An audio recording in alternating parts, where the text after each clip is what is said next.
My name is John Sawtell. I'm an author, a leadership coach, and more importantly, a sixth generation white Australian. I grew up on land granted to my father after World War II on a soldier settlers block. Land on Narragansett country, which had been in the custodianship of First Nations peoples for tens of thousands of years before they were dispossessed by my colonial forebears. The truth is, there were massacres on that country. Families were torn apart when their children were stolen. Many Narragansett peoples were consigned effectively into slavery on missions in the district. And the legacy of those traumas lives on intergenerationally today.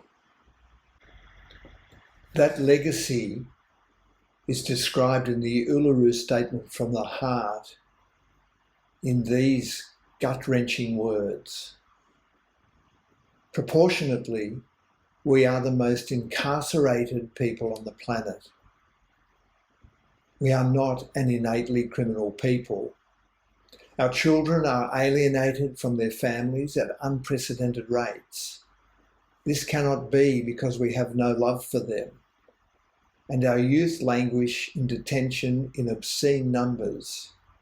They should be our hope for the future. These dimensions of our crisis tell plainly the structural nature of our problem. This is the torment of our powerlessness. As I grew up, I inherited awful, dehumanising stories about First Nations people. Stories like, Aboriginals are inferior to us. They are worthless, uncivilised savages. They are dishonest, they can't be trusted.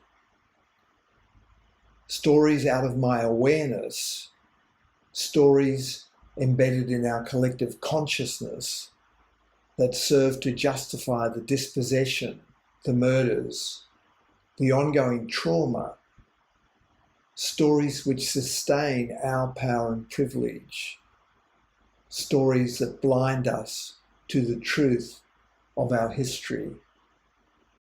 And with an awareness of the stories I inherited came the burdens of shame and guilt for what my ancestors had done.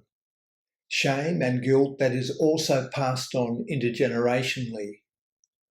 And to heal those burdens, I have had to face into and acknowledge the truth of what really happened.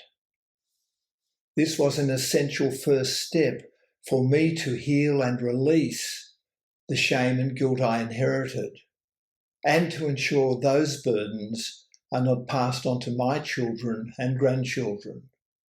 And that is why the referendum on the Voice is so important for us as a nation.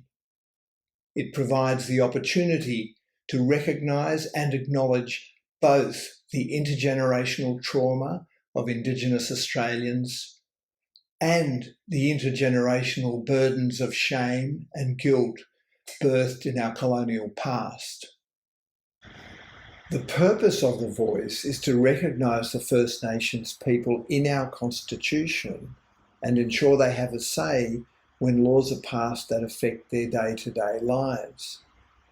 It is not a voice in Parliament, it is a voice to Parliament. And I'm deeply disturbed by politicised false arguments that misrepresent this. There is the fiction that we must have in the Constitution all the details of how the Voice will work.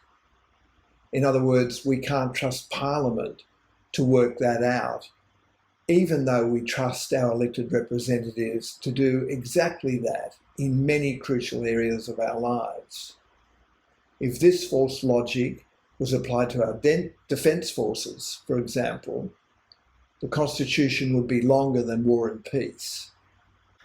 And of all the stories put forward for a no case, the most breathtaking of these is the unfounded, absurd claim that the Voice will somehow destroy democracy as we know it. I have no doubt that all the detail you need to cast an informed vote is readily available.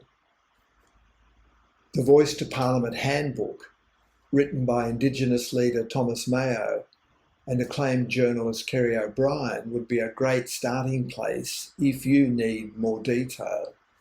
Now, in contrast to these fictional arguments, I do hear and respect genuinely held concerns of some Indigenous leaders and elders who are currently supporting a no vote.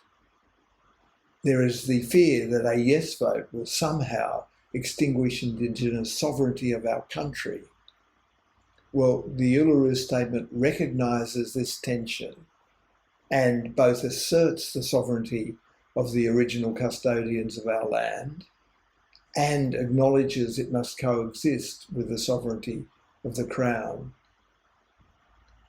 Then there is the fear that unless treaty and truth-telling come first, the voice will become an empty gesture that does not change anything. I hear these and other genuinely held fears, and yet I hold an even greater fear. The fear that a successful no vote will bind us to our colonial past and block the pathway to treaty and truth-telling. You see, the truth is, the white privilege I enjoy today was birthed on that stolen parcel of land, birthed in trauma that continues today.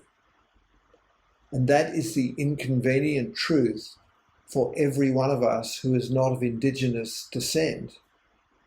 Whether we are descendants of convicts, first settlers, or have migrated to this wonderful country, the benefits of the privilege we enjoy comes from the stolen land and waters we live, work, and play on. This is the truth we must collectively face when we decide whether to vote yes or no in the referendum at this pivotal point in our history. We can vote no and choose a future that continues the intergenerational pain and suffering, a future based on the old colonial stories of the past. Or we can take the simple step to recognise 60,000 odd years of continuous First Nations civilisation by voting yes, a step towards a powerful new story of voice, treaty and truth, a step that paves the way for us to walk together towards true nationhood, towards a better life for First Nations people, a better life for all of us. As you make your choice, I ask you to reach deeply into your heart and humanity. I ask you to imagine the children of future generations watching you cast your vote. For their sake, please make it a yes vote.